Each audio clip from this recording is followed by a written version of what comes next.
पुरंजनोपाख्यान का प्रारंभ। पुरंजन को स्त्री योनि की प्राप्ति और अभिज्ञात के उपदेश से उसका मुक्त होना। भाग 4। यह कथा श्रीमद्भागवत पुराण के चतुर्थ स्कंध के 28वें अध्याय का है। भाग 1 से 3 का सारांश।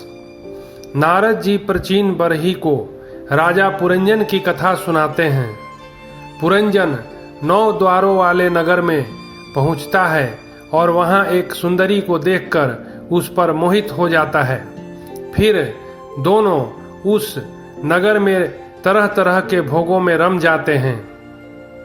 फिर राजा पुरंजन शिकार खेलने बाहर जाते हैं। शिकार से वापस महल लौटकर सुंदरी को महल में न देखकर उसे खोजते हैं और उसके मिलने पर उससे वार्तालाप करते हैं।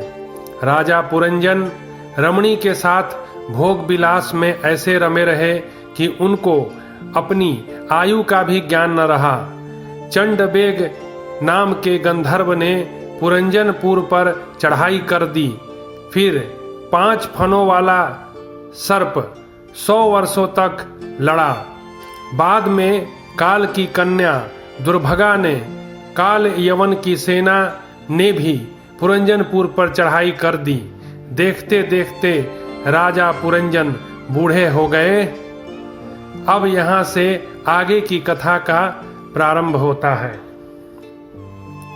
श्री नारद जी कहते हैं, राजन, फिर भय नामक यवन राज के आज्ञाकारी सैनिक प्रज्वर और काल कन्या के साथ इस पृथ्वी तल पर सर्वत्र विचरने लगे।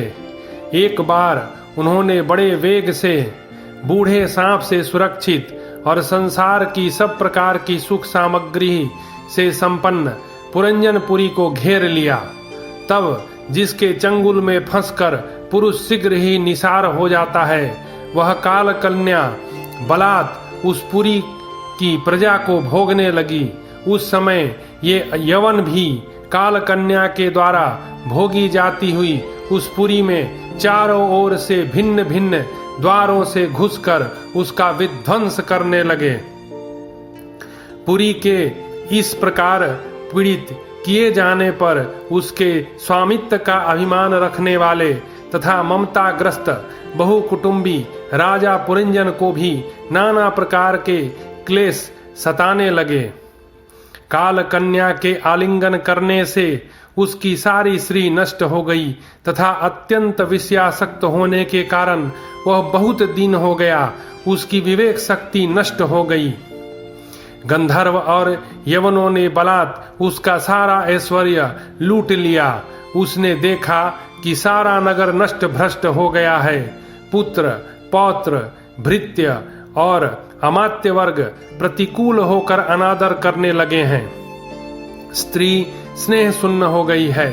मेरी देह को काल कन्या ने वश में कर रखा है और पांचाल देश शत्रुओं के हाथ में पड़कर भ्रष्ट हो गया है। यह सब देखकर राजा पुरंजन अपार चिंता में डूब गया और उसे उस विपत्ति से छुटकारा पाने का कोई उपाय न दिखाई दिया। काल कन्या ने जिन्हें निसार कर दिया था, उन्हीं भोगों की लालसा से वह दीन था। अपनी पारलौकिकी की गति और बंधुजनों के स्नेह से वंचित रहकर उसका चित्त केवल स्त्री और पुत्र के लालन पालन में ही लगा हुआ था। ऐसी अवस्था में उनसे बिछुड़ने की इच्छा न होने पर भी उसे उस पुरी को छोड़ने के लिए बाध्य होना पड़ा, क्योंकि उसे गंधर्व और यवनों ने घेर रखा था तथा काल कन्या ने कुचल दिया था। इतने में ही यवनराज भय के बड़े भाई प्रज्वर ने अपने भाई का प्रिय करने के लिए उस सारी पुरी में आग लगा दी।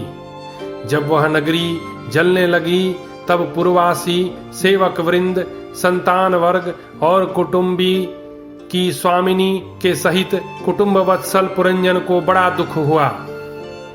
नगर को काल कन्या के हाथ में पड़ा देख उसकी रक्षा करने वाले सर्प को भी बड़ी पीड़ा हुई, क्योंकि उसके निवास स्थान पर भी यवनों ने अधिकार कर लिया था और प्रज्वार उस पर भी आक्रमण कर रहा था।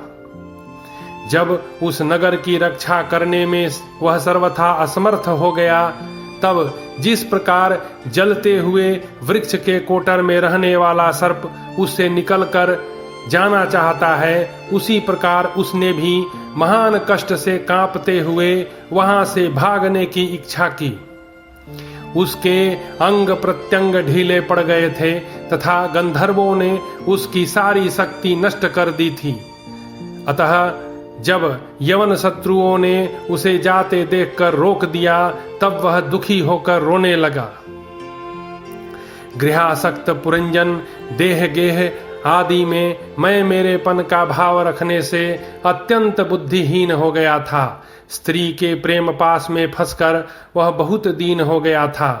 अब जब इनसे बिछड़ने का समय उपस्थित हुआ, तब वह अपने पुत्री, पुत्र, पौत्र, पुत्रवधू, दामाद, नौकर और घर, खजाना तथा अन्यान जिन पदार्थों में उसकी ममता भर शेष थी, उन सब के लिए इस प्रकार चिंता करने लगा।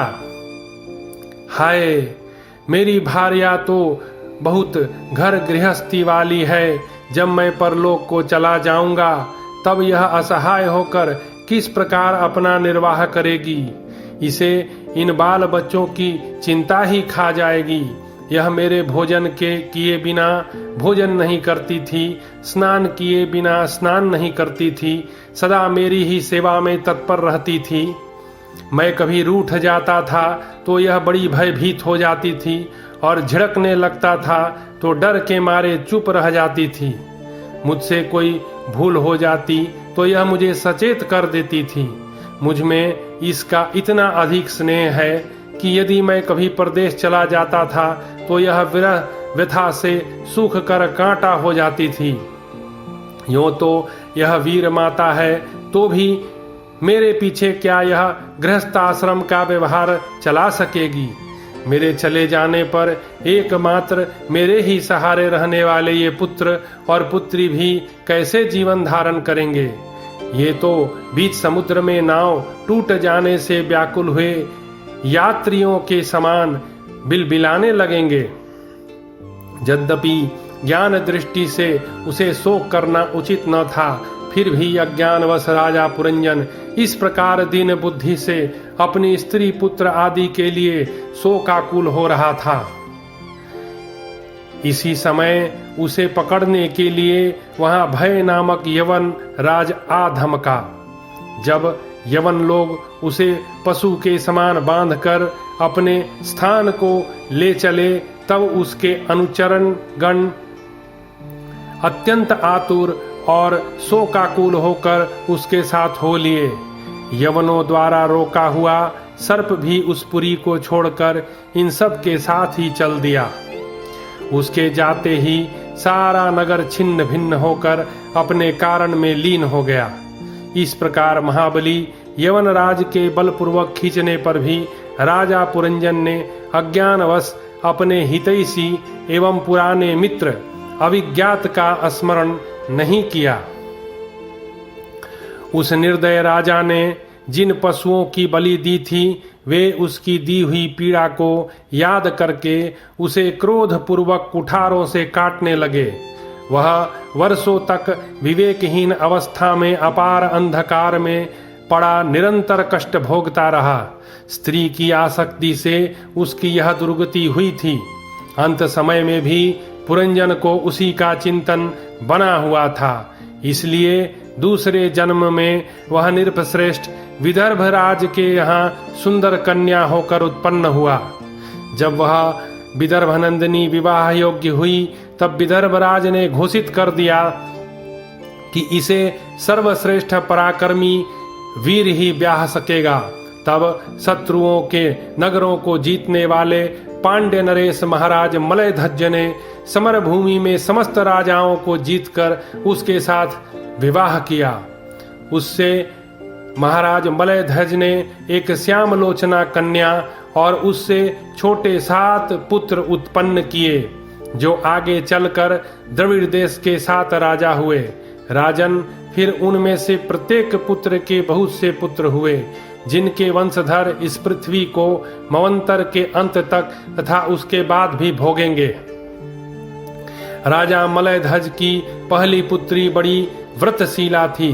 उसके साथ अगस्त ऋषि का विवाह हुआ था। उससे उनके दृढ़च्युत नाम का पुत्र हुआ और उससे उनके दृढ़च्युत नाम का पुत्र हुआ और दृढ़च्युत के इदमवाह हुआ। अंत में राजर्षि मलयध्वज पृथ्वी को पुत्रों में बांटकर भगवान श्री कृष्ण की आराधना करने की इच्छा से मलय पर्वत पर चले गए।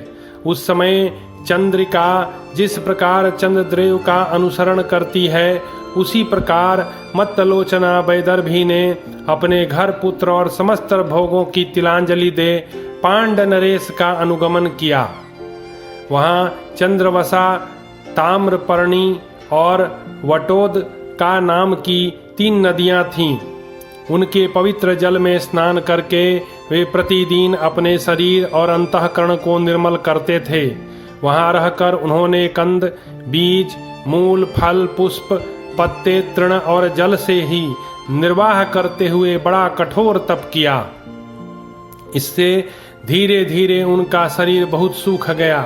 महाराज मलयध्वज ने सर्वत्र समदृष्टि रखकर शीत उष्ण, वर्षा वायु, भूख प्यास, प्रिय अप्रिय, सुख दुख आदि सभी द्वंद्वों को जीत लिया।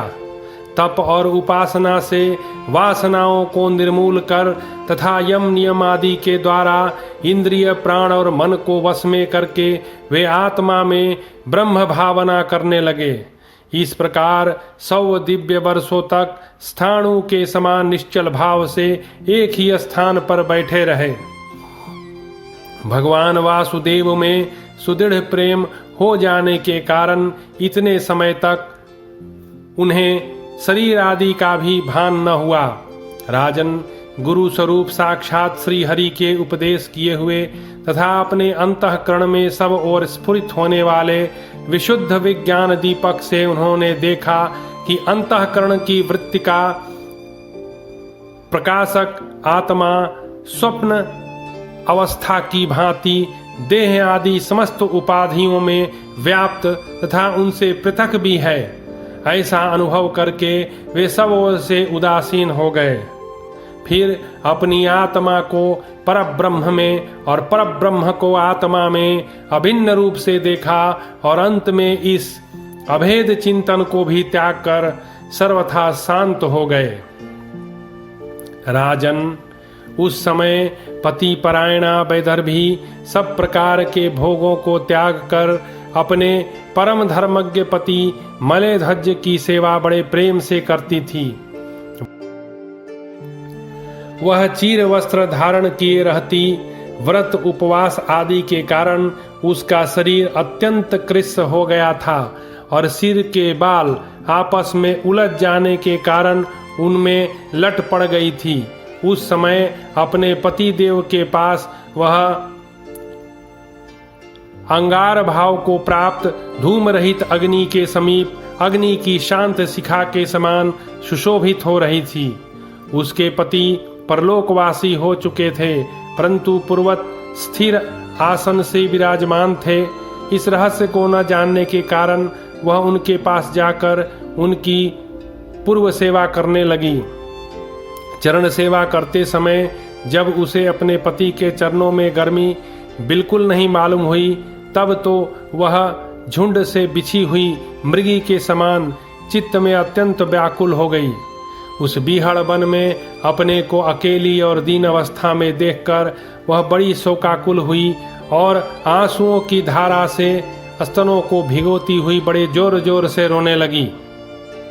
वह बोली, राजर्षे, उठिए उठिए, समुद्र से घिरी हुई यह वसुंधरा लुटेरों और राजाओं से भयभीत हो रही है, आप इसकी रक्षा कीजिए। पति के साथ वन में गई हुई वह अबला इस प्रकार विलाप करती पति के चरणों में गिर गई और रो रो कर आंसू बहाने लगी। लकड़ियों की चिता बनाकर उसने उस पर पति का शव रखा और अग्नि लगाकर विलाप करते समय स्वयं सती होने का निश्चय किया। राजन, उसी समय उसका कोई पुराना मित्र, एक आत्मज्ञानी ब्राह्मण वहां आया। उसने उस रोती हुई अबला को मधुर वाणी से समझाते हुए कहा। ब्राह्मण ने कहा, तू कौन है, किसकी पुत्री है और जिसके लिए तू शोक कर रही है, वह यह सोया हुआ पुरुष कौन है? क्या तू मुझे नहीं जानती? मैं वही तेरा मित्र हूँ जिसके साथ तू पहले विचरा करती थी। सखे, क्या तुम्हें अपनी याद आती है? किसी समय मैं तुम्हारा अविज्ञात नाम का सखा था। इस पृथ्वी के भोग भोगने के लिए निवास स्थान की खोज में मुझे छोड़कर चले गए थे। आर्य, पहले मैं और तुम एक दूसरे के मित्र एवं मानस निवासी हंस थे। हम दोनों सहस्र वर्षों तक बिना किसी निवास स्थान के ही रहे थे। किंतु मित्र, तुम विषय भोगों की इच्छा से मुझे छोड़कर यहाँ पृथ्वी पर चले आए। यहाँ घूमते घूमते तुमने एक स्त्री का रचा हुआ स्थान देखा। उसमें 5 बगीचे, 9 दरवाजे, 1 द्वारपाल, 3 परकोटे, 6 वैश्यकुल और 5 बाजार थे। वह 5 उपादान कारणों से बना हुआ था और उसकी स्वामिनी एक स्त्री थी। महाराज, इंद्रियों के 5 विषय उसके बगीचे थे। 9 इंद्रिय छिद्रद्वार थे, तेज, जल और अन्न 3 परकोटे थे। मन और 5 ज्ञानेंद्रियां, 6 वैश्यकुल थे। क्रिया शक्ति स्वरूप कर्मेंद्रियां ही बाजार थी। 5 भूत ही उसके कभी छिन्न न होने वाले उपादान कारण थे और बुद्धि शक्ति ही उसकी स्वामिनी थी। यह ऐसा नगर था जिसमें प्रवेश करने पर पुरुष ज्ञान शून्य हो जाता है, अपने स्वरूप को भूल जाता है। भाई, इस नगर में उसकी स्वामिनी के फंदे में पड़कर उसके साथ विहार करते करते तुम भी अपने स्वरूप को भूल गए और उसी के संग से तुम्हारी यह दुर्दशा हुई है। देखो, तुम ना तो विदर्भ राज की पुत्री ही हो और ना यह वीर मलयध्वज तुम्हारा पति ही है। जिसने तुम्हें 9 द्वार के नगर में बंद किया था, उस पुरंजनी के पति भी तुम नहीं हो। तुम पहले जन्म में अपने को पुरुष समझते थे और अब सती स्त्री मानते हो। यह सब मेरी ही फैलाई हुई माया है। वास्तव में तुम ना तो स्त्री हो ना पुरुष, हम दोनों तो हंस हैं। हमारा जो वास्तविक स्वरूप है उसका अनुभव करो। मित्र, जो मैं ईश्वर हूँ वही तुम जीव हो। तुम मुझसे भिन्न नहीं हो और तुम विचार पूर्वक देखो, मैं भी वही हूँ जो तुम हो। ज्ञानी पुरुष हम दोनों में कभी थोड़ा सा भी अंतर नहीं देखते। जैसे एक पुरुष अपने शरीर की परछाई को शीशे में और किसी व्यक्ति के नेत्र में भिन्न भिन्न रूप से देखता है, वैसे ही एक ही आत्मविद्या और अविद्या की उपाधि के भेद से अपने को ईश्वर और जीव के रूप में 2 प्रकार से देख रहा है। इस प्रकार जब हंस ईश्वर ने उसे सावधान किया, तब वह मान सरोवर का हंस जीव अपने स्वरूप में स्थित हो गया और उसे अपने मित्र के बिछोह से भूला हुआ आत्मज्ञान फिर प्राप्त हो गया। प्राचीन बरही, मैंने तुम्हें परोक्ष रूप से यह आत्मज्ञान का दिग्दर्शन कराया है, क्योंकि जगतकर्ता जगदीश्वर को परोक्ष वर्णन ही अधिक प्रिय है।